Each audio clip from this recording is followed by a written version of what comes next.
Bonjour, voici la première présentation visant à introduire le principe divin, une révélation découverte en Corée par Sun Myung-moon. C'est un enseignement important qui permet de comprendre comment accomplir nos aspirations et nos désirs les plus profonds. Il dévoile l'idéal que Dieu voulait voir se réaliser lorsqu'il a créé l'univers. Malheureusement, beaucoup de personnes ne croient pas en un idéal. Pourtant, il y a des évidences qui prouvent le contraire. Par exemple, on cherche constamment à être heureux et on espère que notre vie va s'améliorer. Chacun aspire à vivre plus intensément et c'est ce qui a permis à l'humanité de progresser tout au long de l'histoire. Ainsi, petit à petit, même si le chemin a été difficile, les êtres humains ont évolué. Avant, il y avait des superstitions, mais aujourd'hui, il y a des faits scientifiques. Avant, il y avait des esclaves. Aujourd'hui, on est libre. Avant, il y avait des tyrans. Aujourd'hui, le gouvernement du peuple par le peuple et pour le peuple. C'est vrai, il y a encore des problèmes, mais on se dirige sans aucun doute vers un avenir meilleur. Cet avenir meilleur fait partie de l'idéal. Non seulement les humains, mais l'univers entier tendent vers l'accomplissement de l'idéal, et c'est fabuleux de voir comment chaque être vivant, en plus de vouloir se maintenir en vie, possède une force qui le pousse à s'appliquer à un niveau supérieur. Par exemple, l'énergie s'assemble pour créer des particules qui s'unissent entre elles afin de constituer des atomes, qui se relient entre eux pour former des molécules qui à leur tour s'associent ensemble et composent des molécules plus complexes. Ce développement progressif conduit à la formation de l'ADN. L'ADN est fantastique, car il permet l'existence de la vie. Il en va de même pour toutes les formes de vie. Elles sont conçues pour subvenir à leurs propres besoins et pour s'engager à un niveau supérieur.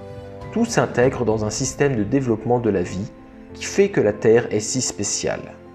Puis, les êtres humains en sont venus à exister. On se développe pareillement sur le plan individuel en cherchant à s'investir à un niveau qui nous donnera une émotion plus intense, comme apporter de la joie à sa famille, sa communauté, son pays et même à l'humanité entière. Finalement, on aspire à connaître un amour plus grand et à expérimenter plus de beauté, de bonté et de vérité. Ce ne sont pas de vains souhaits, mais c'est l'idéal qui est placé au plus profond du cœur humain. Et maintenant, plus que jamais, il y a de bonnes raisons de croire qu'il est possible d'atteindre cet idéal, malgré les blessures que la vie ait pu nous infliger. Alors, quel est cet idéal? L'étude du premier chapitre du principe divin permet d'avoir une compréhension claire de l'idéal et de sa raison d'être. Mais le connaître n'est pas suffisant si on ne sait pas comment l'accomplir. Savoir comment concrètement accomplir cet idéal est ce qui importe le plus. Pour cela, on doit connaître les principes de base qui le sous-tendent. Par exemple, pour faire un gâteau, on doit comprendre les bases de la cuisson.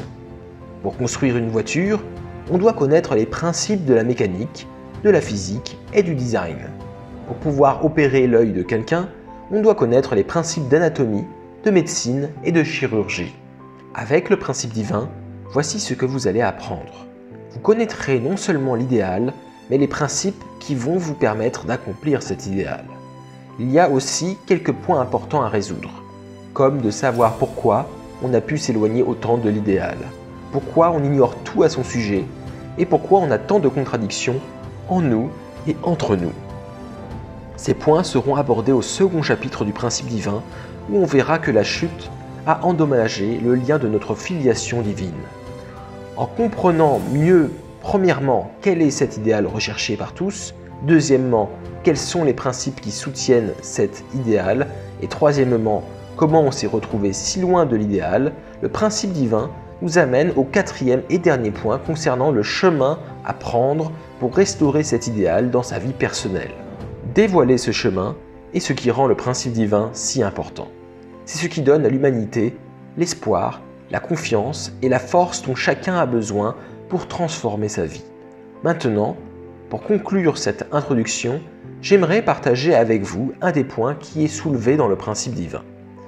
C'est le principe de responsabilité partagée. Je vais commencer en vous racontant une histoire. Un jeune homme marchait le long d'une plage quand soudain Dieu lui dit « Puisque tu es si croyant et si bon, je vais t'accorder un vœu. » Le jeune homme réfléchit un moment et demanda à Dieu de construire un pont conduisant à Hawaï pour qu'il puisse s'y rendre en voiture. Après un temps de réflexion, Dieu lui expliqua que sa requête allait peser lourdement sur l'environnement, que des ressources énormes seraient nécessaires et la maintenance difficile. Donc Dieu lui demanda s'il voulait bien reconsidérer son vœu. Le jeune homme réfléchit à nouveau et dit « J'aimerais bien avoir de meilleures relations avec ma femme et lui exprimer mon amour librement et sans difficulté. » Après un long moment de réflexion, Dieu lui dit « Tu veux un pont à 2 voies ou à 4 voies ?» Ce qu'il faut retenir de cette histoire, c'est que Dieu conçut un univers où les êtres humains doivent collaborer à leur propre perfection. Pour cela, Dieu décida qu'il n'interviendrait pas dans la part de responsabilité des êtres humains. Vous pourriez vous demander pourquoi Dieu nous a donné cette part de responsabilité et n'agit pas alors qu'il est tout-puissant. Vous comprendrez pourquoi en étudiant en détail le principe divin. L'idéal de la création est basé sur l'amour. Dieu envisageait un monde où il pourrait vivre avec ses enfants dans un partage réciproque d'amour. Or, l'amour ne peut pas être commandé, imposé ou forcé. L'amour, pour exister, doit être librement donné. Dieu veut que l'on soit libre de lui retourner notre amour. C'est pourquoi nous possédons le libre arbitre. Malheureusement, dès le début de l'histoire, nous n'avons pas donné notre cœur à Dieu. Cela explique pourquoi il est si difficile de ressentir son amour. Si à l'instant même vous disiez à Dieu « Hé Dieu, parle-moi », pensez-vous que vous entendriez une grosse voix répondre « Tu m'as appelé ? Je suis Dieu, qu'est-ce que tu veux ?» Beaucoup ont pensé que Dieu n'existait pas car ils n'ont pas reçu de réponse. Néanmoins, grâce à ce principe de responsabilité partagée, nous avons une autre explication. Dieu ne nous a pas abandonnés, nous l'avons abandonné. Dieu fait tout ce qu'il peut dans la limite de sa part de responsabilité, mais nous devons y ajouter notre propre part.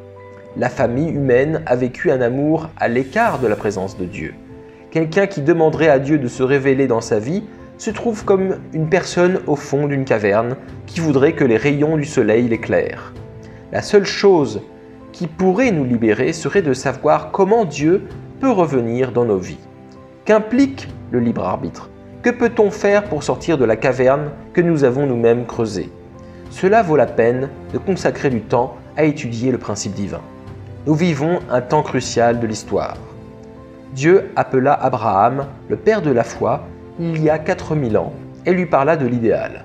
400 ans plus tard, Dieu donna les 10 commandements à travers Moïse pour nous aider à nous rapprocher de cet idéal. Il y a 2000 ans, Jésus révéla d'autres enseignements sous forme de paraboles, de symboles ou d'histoires. Mais la voie vers l'idéal de Dieu reste méconnue. En pensant à l'avenir, Jésus, dans le « Notre Père », nous invite à prier que ta volonté, c'est-à-dire l'idéal, soit faite sur la terre comme au ciel. Aujourd'hui, 2000 ans après Jésus, les connaissances scientifiques et technologiques ont beaucoup évolué et Dieu a révélé à Sun Myung Moon un enseignement logique qui explique clairement le sens de l'idéal et les principes qui le soutiennent. Il nous dit pourquoi nous sommes tombés si loin de l'idéal et comment le recréer dans le cours de notre vie. C'est pourquoi je vous encourage à suivre l'enseignement donné dans cette série de conférences et à garder un esprit ouvert. Cela permettra à Dieu de se révéler à vous de manière étonnante.